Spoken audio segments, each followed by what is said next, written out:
Well, welcome back to the final day of selling here at the 2023 Nutrient Classic.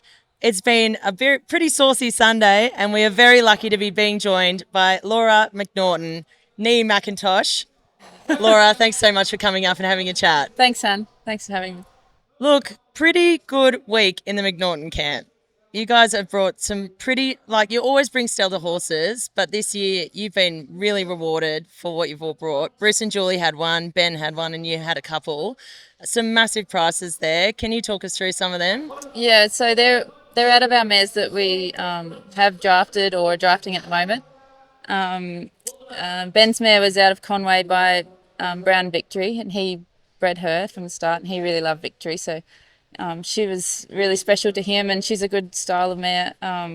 She sold really well to Evan and Kim, who have brought two offers before, so we really appreciate their support. And the others one was out of Fairy Dust. He was Fairy Man, one of my favourites, so I really loved him. Tualu is out of Double Duck. She's no longer, but he was her last foal, so he was special to us too. And then Bruce and Julie just sold a little gigolo mare out of Coco, who was won a lot of drafts with Ben, Bruce and Julie, and she was a really nice gigolo filly, so she just sold well too, so we had a good week.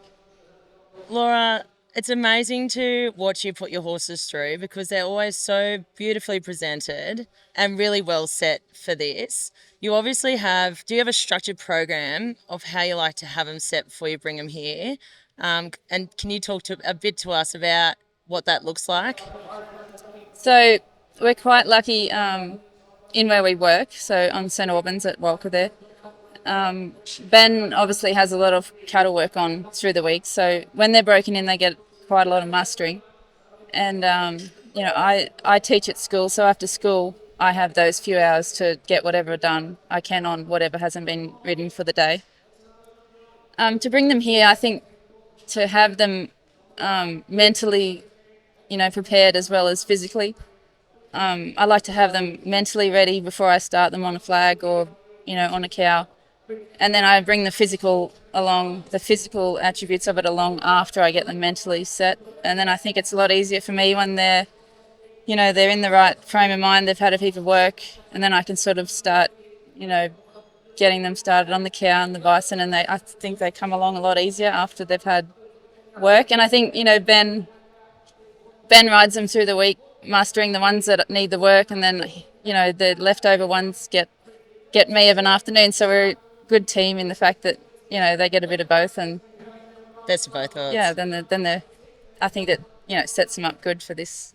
So let's go back to the fact that you are teaching most days of the week, Laura.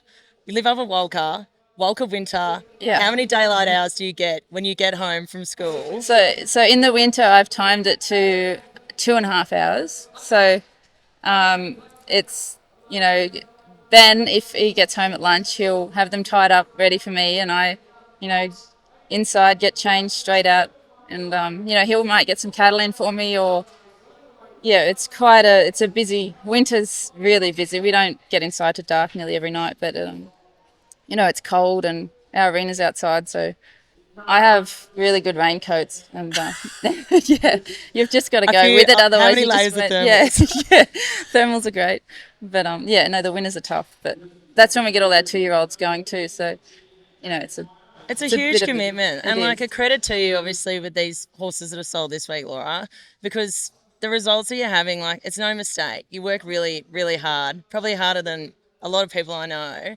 to get these horses right and produce something that you're obviously really proud of and that you should be. So, I think a good horse makes you look good too, and that's a credit to Bruce and Julie. They've left Ben and I a really good mare line to work with, and that it comes through when you have a decent mare line that the horses you're riding are a lot easier to train and show off. So Bruce has spent his whole life collecting mares, and Ben and I have them now. We're breeding out of them, and I think that makes our job a lot easier when you have that bloodlines to work with. a good foundation, but look, a lot of hard work into making sure that's carried through. It's really exciting. And breeding to the right horses and trying to complement the mare but not take it away from the mare. It's we we think a lot about what we're breeding to, and we don't always get it right, but we're working on it. But it must be really interesting having, having a go at a few different things on that front, and trying out a few different size every year. Yeah, we breed to, every year we're trying something different. We breed to a few American horses and, the Australian horses, and we love a purebred stock horse like Mrs. Brown. That's our ideal stock horse mare type, the big hip, good front.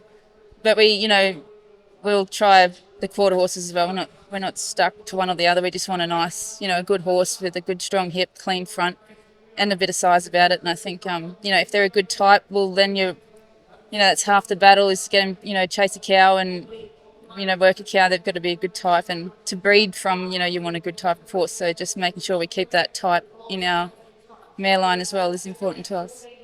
Well, look, I think you're definitely achieving that. Looking at those horses that we saw this year and how lucky, some very happy buyers, I reckon, going home and looking forward to bring them back. Laura, great week. Have you guys been on a honeymoon yet? No, we have. Could this be the honeymoon funder? We haven't been Hint, yet. hint, Ben. Yes. I think we'll go somewhere in the winter, maybe get away from Walker in the cold. So I'm looking forward to that. Yeah. Oh, look, that'll be the go. Yeah. Laura, great week. Thanks so much I really enjoyed hearing from you today, and we look forward to seeing those horses back and what you bring next year. Yeah. Thanks, hon. Thanks for chatting.